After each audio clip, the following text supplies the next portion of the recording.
சிலரும் பலரும் நான் தான் களிமா நீ எல்லாம் சொல்லி இஸ்லாம் மார்க்கத்துக்குள்ள வந்தது என்னாச்சு தான் நான் இப்போ ரொம்ப கவலையாக இருக்கேன். நல்லடியார்கள் சில பேர் இருக்காங்க, அவங்க இந்த திருக்களிமா சொன்னதுலேருந்து மூச்சு வரை அல்லாவுக்கு கட்டுப்பட்டு வந்தாங்க.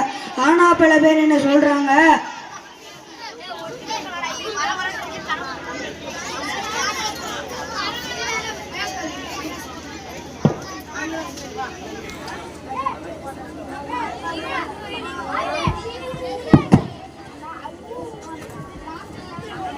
அதான் திருக்களிமா சொல்கிறேன், பேரளவில் முஸ்லீமாக இருக்கிறத தவிர்த்து ஒன்றும் கிடையாது.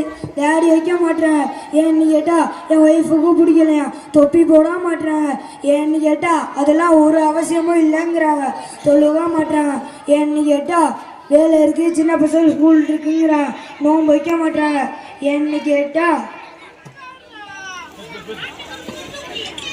சின்ன கோணத்தில் வலிக்கு பெரிய நான் இந்த மாதிரி பேசுகிறேன், கொலை செய்கிறாங்க, கொள்ளை அடிக்கிறாங்க, போய் பேசுகிறாங்க, புறம் எல்லாம் தப்பையும் பண்ணுறான்.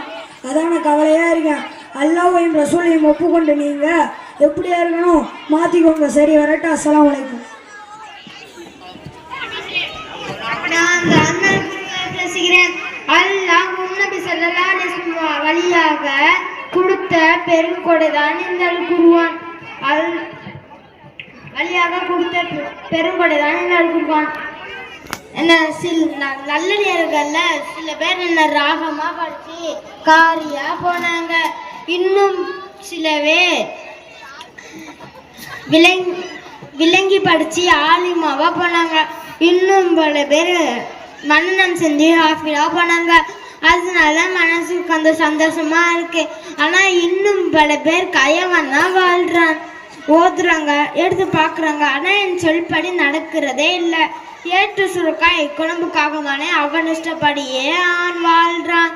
இன்னும் பல பேர் குருவன் வாங்கி அலமாரியில் வச்சானே அதோட சரிதான், அவன் எடுத்து பார்க்கறதே இல்லை. அவன் வீட்டில் இருந்துக்கிட்டே நான் சாப்பிட்றேன், அந்த எடுத்து பார்க்கறதே இல்லையே. அப்போ எப்படி அவன் வீட்டில் பறக்க தரும்? பால் அடைந்த வீடாக தான் இருக்கும். சரி மாற்றிக்கோங்க, இல்லாத்தி அல்லாஹ் கிஃப்டா லெஃப்ட் அண்ட் ரைட்டு மிதி தான் வாழ்வோம். சிலரும் பலரும் நான் தான் பள்ளிவாசல், என்னை மஸ்ஜிதே மாஸ்குனே மசூதே பல பேர் பல விதமாக என்னை கூப்பிடுவாங்க. நான் அல்லாஹுடைய வீடு. என்னிடம் வரவங்க அல்லாஹுவை வணங்குவதற்காகவும் இஸ்லாத்தை கண்ணியப்படுத்துவதற்காகவும் முகமது நபி ஸல்லல்லாஹு அலைஹி வஸல்லம் அவங்க வழிகளை பின்பற்றுவதற்காகவும் வருவோம், கண்ணியப்படுத்துவதற்காகவும் வருவாங்க. இந்தியாவில் 3 லட்சத்துக்கும் மேலாக நான் இருக்கிறேன். நல்லடியார்கள் சில பேர் இருக்கிறாங்க, பாங் சொல்லி எப்போ தொழுவதன்னு காத்து தொழுக வருவாங்க. இன்னும் என்னிடம் வந்து தேவையில்லாமல் சத்தம் போட்டு பேச மாட்டாங்க, என்னைய அலங்கரிப்பாங்க. நோன்பு காலத்தில் குர்ஆன் ஓதி சிறப்பளிப்பாங்க. இன்னும் பல பேர் கயலாக வாழ்கிறாங்க. நான் இருப்பதாக கண்ணுக்கு கூட தெரியாது.